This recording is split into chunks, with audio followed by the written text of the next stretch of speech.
Imagine you're sitting on your couch, finally relaxing after a long day, with a book in your lap or your favorite show queued up on the screen. Your world is quiet, controlled, and perfectly peaceful. Then, suddenly, it happens. Your phone, lying innocently on the coffee table, begins to vibrate. The screen lights up with a name and a number, and that upbeat, default ringtone starts blaring through the room like an air raid siren. In that split second, what do you feel? For a lot of people, it isn't curiosity or excitement to hear from a friend. Instead, it's a sudden, sharp spike of adrenaline, a tightening in the chest, and an overwhelming urge to hurl the device into the nearest body of water.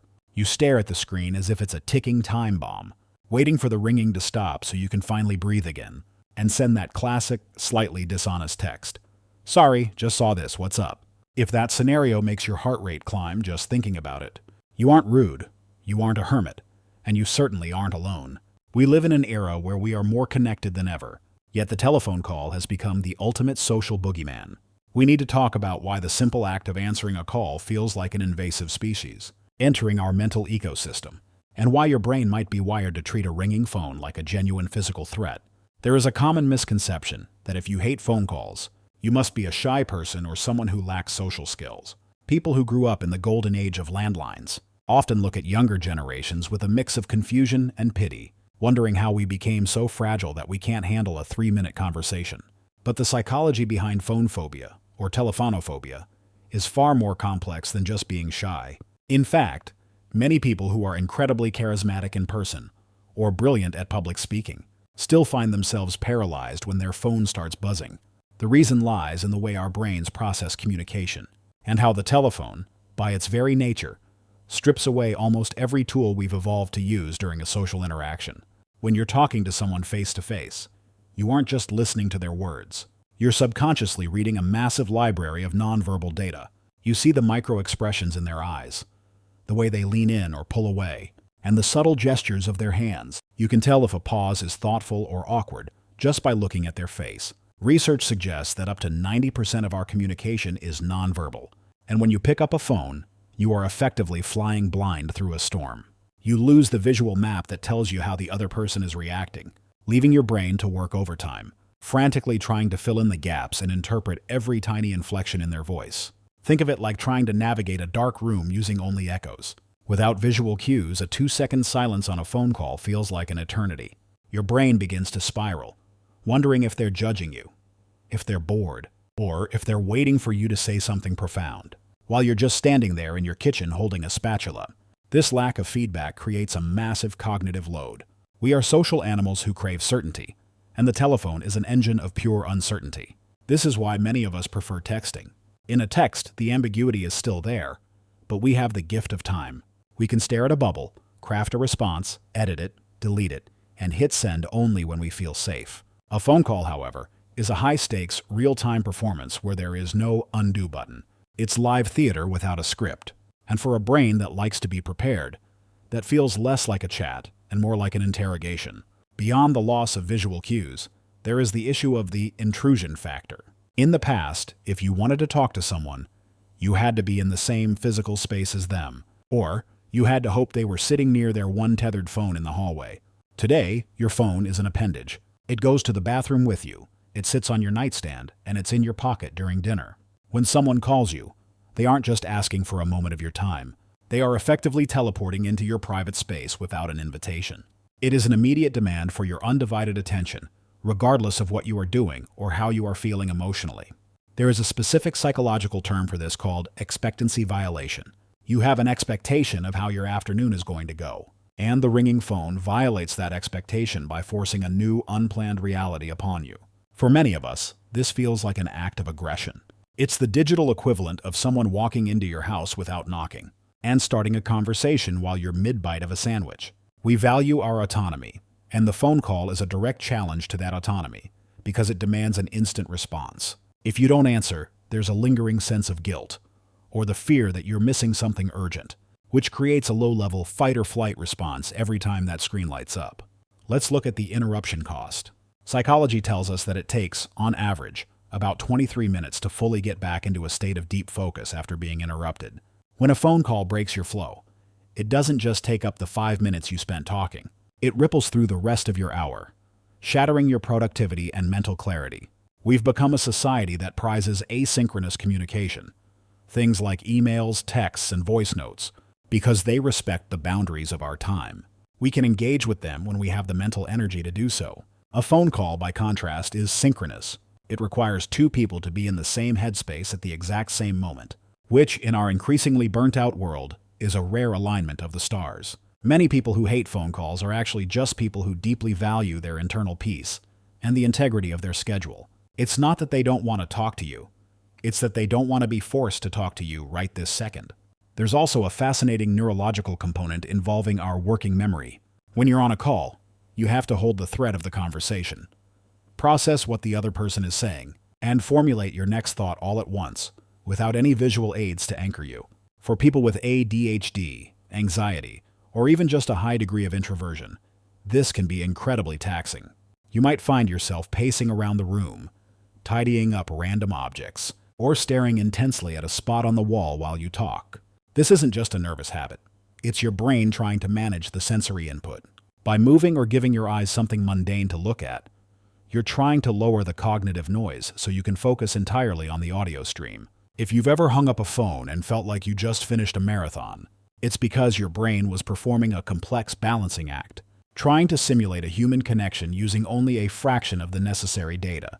We also have to consider the burden of the unknown. Chakitskaya, Wafor. When you see a notification for a text, you can see the gist of the message before you even open it.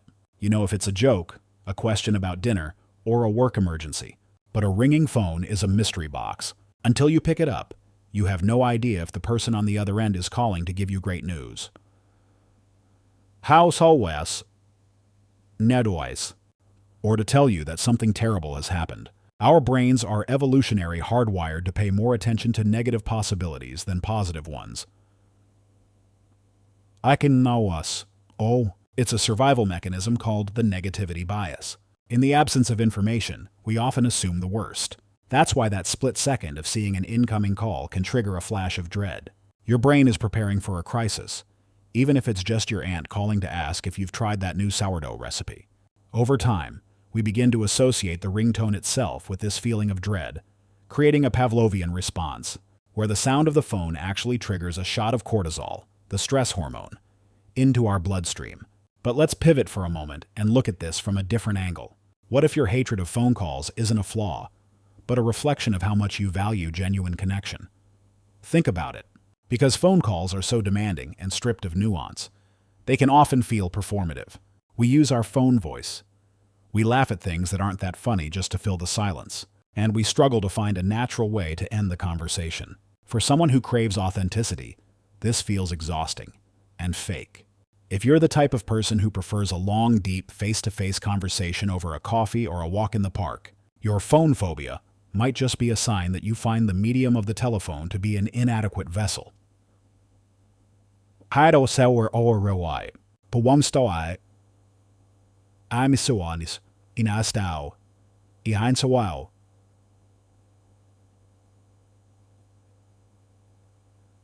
For the kind of connection you truly value, you don't want the light version of a person. You want the whole human 3D experience. In a way, hating phone calls is a modern form of protecting your energy. You are choosing to save your best self for the people and moments that allow for true, unhurried presence. It's also worth noting the cultural shift we've experienced. Not long ago, the phone was the only way to bridge the distance between loved ones. It was a lifeline. But now, we are constantly on. We are accessible to our bosses, our friends, and total strangers selling car insurance 24 hours a day. In this context, the phone has transformed from a tool of connection into a tool of surveillance and demand.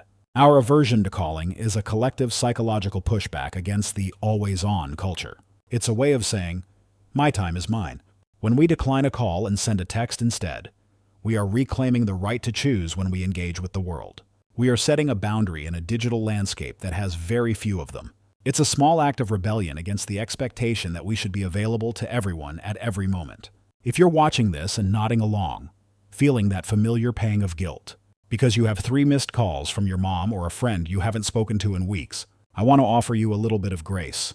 You aren't a bad friend. You aren't broken. You are navigating a world that evolved faster than your biology. Your brain is still using software designed for face-to-face tribal interaction, while your hardware is being pelted with digital signals from every direction. The anxiety you feel is just your system trying to protect you from sensory overload and social fatigue. It's okay to prefer the quiet of a text. It's okay to let it go to voicemail. Voicemail exists for a reason. It's a buffer, a way to turn a synchronous demand into an asynchronous choice. Perhaps the way forward isn't to force ourselves to love the phone, but to change how we view our relationship with it. We can start by being honest with the people in our lives. Instead of ghosting people because the thought of a call is too much, we can say, "Hey, I'm not great on the phone, but I'd love to grab a coffee or send some voice notes back and forth." When we take the shame out of our preferences, the anxiety often begins to dissipate.